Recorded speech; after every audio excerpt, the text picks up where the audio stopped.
Good morning बच्चों।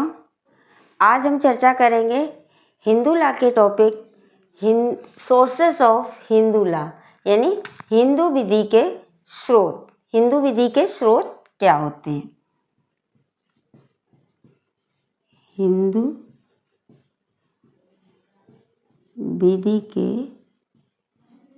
स्रोत यानी स्रोत, इनके बारे में चर्चा करेंगे। तो जो स्रोत होते हैं या सोर्स होते हैं वो क्या होते हैं, यानी किसी चीज़ का जन्म कहाँ से हुआ, उसकी उत्पत्ति कहाँ से हुई है। तो जो हिंदू विधि है इसकी उत्पत्ति कहाँ से हुई है, कहाँ से ये विधि बनी हुई है, तो उसके बारे में चर्चा करेंगे। तो जो हिंदू विधि के स्रोत होते हैं वो दो प्रकार के होते हैं।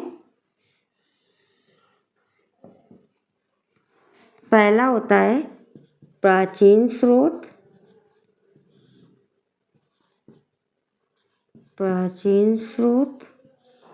और दूसरा होता है आधुनिक स्रोत।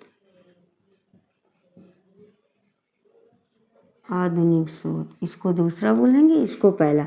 यानी हिंदू विधि को दो स्रोतों में डिवाइड किया गया है, प्राचीन स्रोत और आधुनिक स्रोत।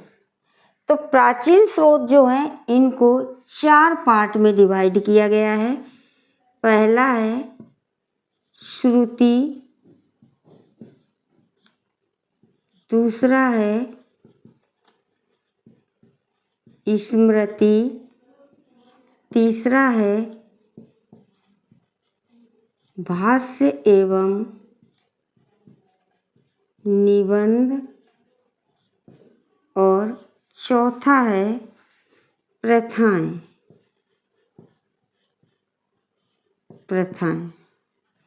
जो आधुनिक स्रोत है इसको भी 3 पार्ट में डिवाइड किया गया है। पहला है न्याय, साम्य एवं सद्विवेक।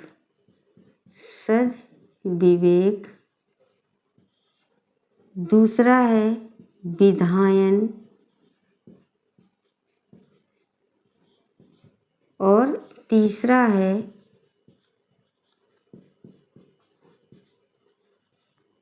न्यायिक निर्णय।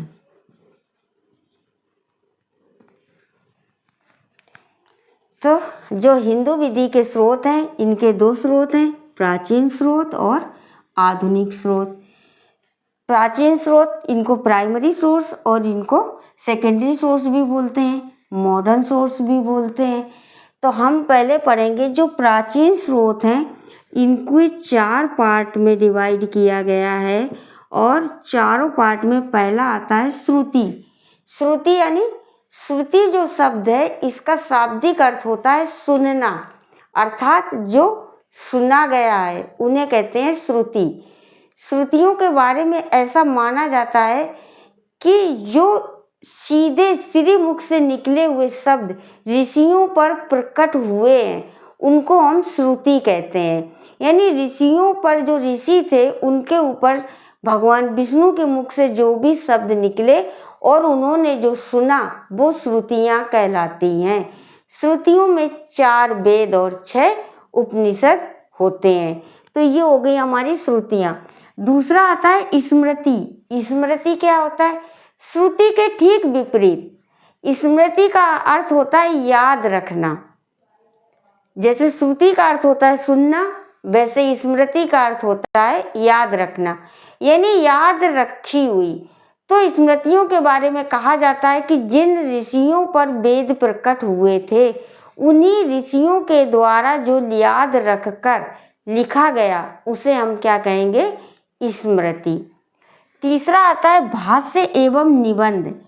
भाष्य और निबंध क्या है? भाष्यकारों का मानना है कि उन्होंने किसी नई विधि का निर्माण नहीं किया है।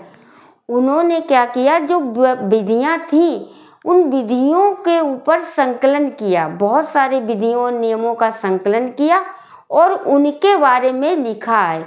उन्होंने किसी नई विधियों का निर्माण नहीं किया है, तो उन्हें भाष्य और निबंध कहा जाता है। चौथा आता है प्रथाएं। प्रथाएं क्या होती है? प्रथाएं होती हैं किसी परिवार में, किसी समुदाय में, किसी जाति विशेष में चिरकालीन समय से लगातार जो चली आ रही हैं उन्हें कहते हैं प्रथाएं।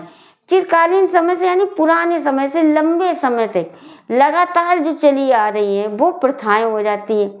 ये प्रथाएं धीरे धीरे विधि का रूप धारण कर लेती हैं, यानी एक कानून बन जाती हैं, तो वो प्रथा कहलाती है। तो आपके जो प्राचीन स्रोत थे उसके ये चारों पार्ट हो गए। अब हम देखेंगे आधुनिक स्रोत। आधुनिक स्रोत का जो पहला है न्याय, साम्य एवं सद्विवेक। तो न्याय, साम्य और सद्विवेक क्या होता है? कभी कभी न्यायालय के सामने किसी प्रश्न पर निर्णय करने में बहुत ज़्यादा कठिनाई उत्पन्न हो जाती है और इस सिद्धांत का प्रयोग अंग्रेजी न्यायविदों ने किया था। यानी जो अंग्रेज न्यायाधीश थे या अंग्रेज न्यायविद थे उन्होंने इसका प्रयोग किया था। तो वहाँ पे क्या था, कभी कभी उनके सामने इतनी समस्या उत्पन्न हो जाती थी कि विधि के किसी प्रश्न के निर्धारण करने में, तो उस समय उन्होंने इस सिद्धांत का प्रयोग किया कि न्याय साम्य और सद्विवेक से किया जाना चाहिए। जब हमें किसी चीज़ का न्याय आसानी से नहीं करना पड़ रहा है या नहीं मिल पा रहा है तो उस चीज़ का न्यायालय न्याय कैसे करेगा? साम्य एवं अपने विवेक का यूज करके, यानी सद्विवेक का इस्तेमाल करके न्याय किया जाएगा। दूसरा आता है विधायन। विधायन यानी लेजिस्लेशन। विधायन यानी विधि का निर्माण। जितने भी अधिनियम बनते हैं, जो भी नया कोई विधि बनती है, नए कानून बनते हैं, वो विधायन के द्वारा बनाए जाते हैं। चौथा आता है न्यायिक निर्णय। न्यायिक निर्णय क्या होते हैं? Privy council, supreme court, high court, इनके द्वारा जो निर्णय दिए जाते हैं उन्हें न्यायिक निर्णय कहते हैं। यानी सुप्रीम कोर्ट, प्रिवी काउंसिल, इनके द्वारा जो पहले निर्णय दिए जा चुके हैं, ऐसे निर्णय को हम क्या कहेंगे? न्यायिक निर्णय। न्यायालय द्वारा दिए गए निर्णय न्यायिक निर्णय या पूर्व निर्णय भी बोलते हैं। तो इस तरह जो हिंदू विधि के स्रोत थे उनके बारे में हमने आज की क्लास में डिस्कस किया और अगली क्लास